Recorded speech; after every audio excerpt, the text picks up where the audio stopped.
Hi friends, welcome to J bujjima tailoring. இன்றைக்கி பாரதி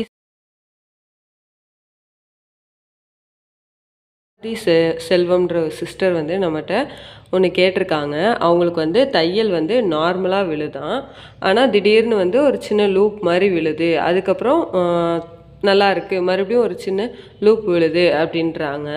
இதுக்கு first reason என்ன அப்படின்னா, ஊசி பெண்டாக இருக்குதுன்னு அர்த்தம்.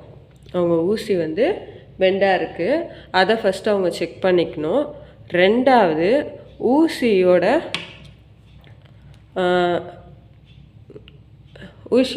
ஷார்ப்னஸ் எப்படி இருக்குன்னு பார்க்கணும். அதில் ஏதாவது மிஸ்டேக் இருந்தால் கூட இதாக இருக்கும். அதனால் ஊசியோட ஷார்ப்னஸ் பார்க்கணும்.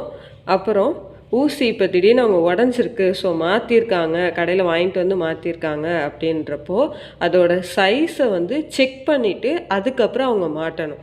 அப்படி மாட்டாமல் திடீர்னு சைஸ் மாற்றி கொடுத்துட்டாங்கன்னா கூட இந்த ப்ராப்ளம் இருக்கும். ஸோ இந்த சப்பையாக இருக்கு இல்லையா, அதை கரெக்டாக நம்மளை ஃபேஸ் பண்ணியும், உருண்டையாக இருக்கிறது ஆப்போசிட்டில் ஃபேஸ் பண்ணியும் நம்ம மாட்டணும்.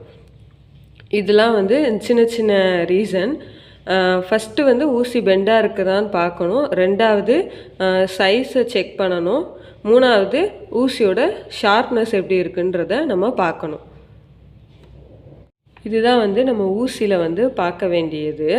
இப்போ ஊசியை நான் கரெக்டான சைஸ் தான் மாட்டியிருக்கேன், ஷார்ப்னஸ் இருக்குது, பெண்டெல்லாம் ஆகலை அப்படின்னா நீங்கள் அதுக்கப்புறம் என்ன பண்ணணும், பொசிஷனை செக் பண்ணி பார்க்கணும்.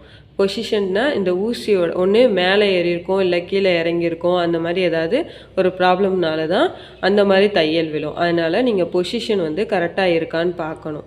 ஓகேவா? இப்போ அது எப்படி, அது நான் கரெக்டாக தானே மாட்டியிருக்கேன் அப்படின்னு நீங்கள் சொன்னீங்கன்னா, இப்போ நான் இந்த 16 நம்பர் சைஸு 12, 14, 16, 18 இதெல்லாம் எந்தெந்த கிளாத்துக்கு தைக்கணுன்றதை நான் தனியாகவே நீடில்னு சொல்லி ஒரு வீடியோவே போட்டிருக்கேன், அதை போய் பாருங்கள். இப்போ இந்த சைஸில் 18 ஹார்டு, இப்போ 16 மீடியமாக தைக்கும். ஓகேவா? 16, இப்போ 16 நம்பர் மீடியமாக தைக்கிற ஊசியில் நீங்கள் ஹார்டாக தைச்சிங்க அப்படின்றப்போ ஊசி கஷ்டப்பட்டு தான் இறங்கும். அப்படி இறங்குறப்போ இந்த ஊசி மேலே போகிறதுக்கும் இல்லை கீழே லூஸ் ஆகிறதுக்கும் வாய்ப்பு நிறையா இருக்குது.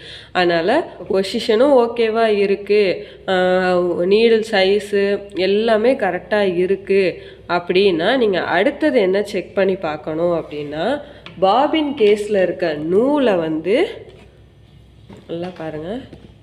பாபின் கேஸில் இருக்க நூலை நீடில் கேட்ச் பண்ணுதா அப்படின்றத பார்க்கணும். இதாக இருக்கா? இப்போது கேட்ச் பண்ணுது. இதில் ஏதாவது ப்ராப்ளமாக இருக்கும். அதுக்கு ஊசி மேலே அந்த போயிருந்தால் தான் இந்த பாபின் கேஸில் இது பண்ணுறதா இருக்கும்.